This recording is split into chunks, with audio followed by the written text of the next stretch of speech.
திரைப்பட உலகில் 50 ஆண்டுகள் தொடர்ந்து நீடித்து வருவதால் நடிகர் ரஜினிகாந்துக்கு கோவா சர்வதேச திரைப்பட விழாவில் வாழ்நாள் சாதனையாளருக்கான விருது வழங்கி கௌரவிக்கப்பட்டது.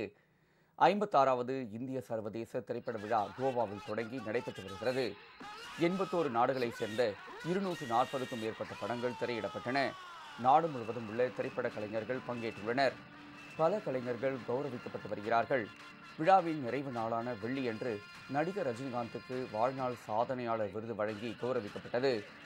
விருது பெற்றது குறித்து பேசிய ரஜினிகாந்த், தனது 50 ஆண்டு கால சினிமா பயணம் வேகமாக ஓடிவிட்டது என்றும், எத்தனை பிறவி எடுத்தாலும் நடிகராகவே பிறக்க விரும்புவதாகவும் கூறினார்.